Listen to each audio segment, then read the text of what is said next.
Hello friends, मेरा नाम है एडवोकेट राजकुमार सोलंकी और आप देख रहे हैं मेरा चैनल सिंपली लीगल। आज का जो टॉपिक है वो है हिंदू सक्सेशन एक्ट और इंश्योरेंस एक्ट। इसके ऊपर ही है ये टॉपिक, जिसका मतलब है अगर हस्बैंड, एक सिचुएशन है, अगर हस्बैंड की डेथ होती है तो उस डेथ के बाद जो पैसा मिलता है इंश्योरेंस कंपनी से वो किसको मिलेगा। शादी से पहले मान लीजिए सिचुएशन ये है, हस्बैंड की शादी अभी हुई है जिसको 2 या 3 महीने हुए हैं और शादी से पहले उसने अपना LIC किया हुआ था। LIC में जो नॉमिनी थी वो मदर थी। अब शादी के 2-3 महीने बाद, 6 महीने बाद, 1 साल बाद किसी वजह से भगवान ना करे हस्बैंड की डेथ हो जाती है। अब जो इंश्योरेंस कंपनी से जो क्लेम का पैसा है वो किसको मिलेगा, ये है मेन टॉपिक। इसके लिए देखिए मैं आपको 2 चीज़ें समझाता हूँ, ध्यान से सुनिएगा। इंश्योरेंस एक्ट क्या बोलता है, कोई भी जब हम इंश्योरेंस करवाते हैं तो वहाँ पे नॉमिनी की डिटेल मांगी जाती है। जो भी नॉमिनी होगा insurance company as it is पैसा उसके अकाउंट में ट्रांसफ़र कर देगी।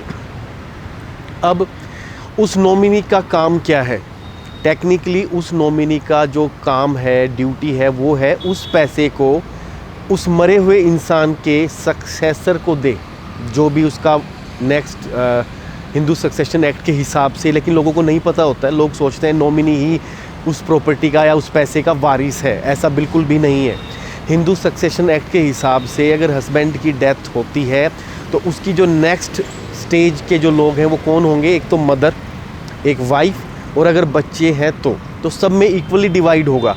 यानी कि हमारे इस केस की अगर हम बात करते हैं, इसमें हस्बैंड की डेथ के बाद नॉमिनी थी मदर, क्योंकि शादी से पहले ही वो उस LIC में नॉमिनी थी। अब इंश्योरेंस कंपनी ने पैसा ट्रांसफ़र कर दिया मदर के अकाउंट में। जब सिचुएशन बनी तो केस ये हुआ, अब वाइफ ने केस फाइल किया है। तो वाइफ ने जब केस फाइल किया तो जीत होती है वाइफ की, क्योंकि कोर्ट ने साफ बोला है कि इंश्योरेंस एक्ट के ऊपर सक्सीड करेगा हिंदू सक्सेशन एक्ट। यानी कि उस डिजीज़, हस्बैंड के मरने वाले जो 2 उसके बाद जो उसकी नेक्स्ट स्टेप बचते हैं वो है उसकी मदर और उसकी वाइफ। अब नॉमिनी की ये ड्यूटी है कि जो भी इंश्योरेंस से पैसा उसने लिया है वो इक्वली डिवाइड कर दे, 50% खुद रख ले, 50% अपनी जो बहू है उसके अकाउंट में डाल दे।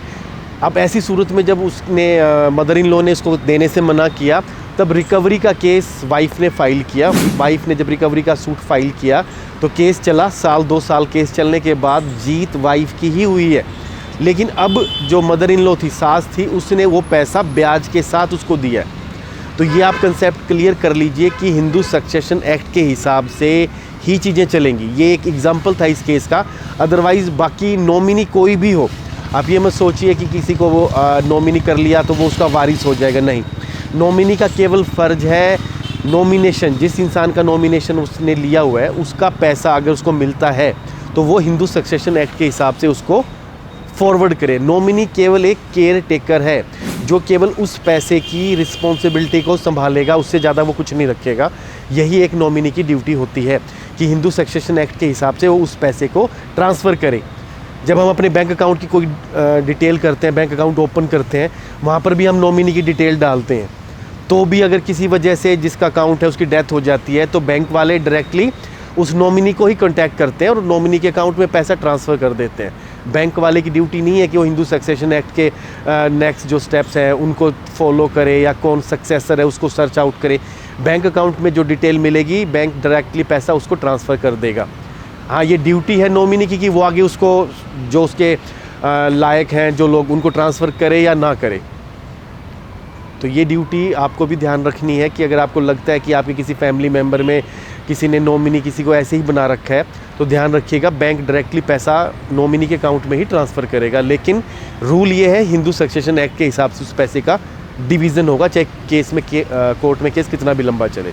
वीडियो अगर आपको इन्फॉर्मेटिव लगे तो प्लीज़ इसको लाइक कीजिए, कमेंट कीजिए और मुझे फॉलो कीजिए और मेरे चैनल को सब्सक्राइब कीजिएगा।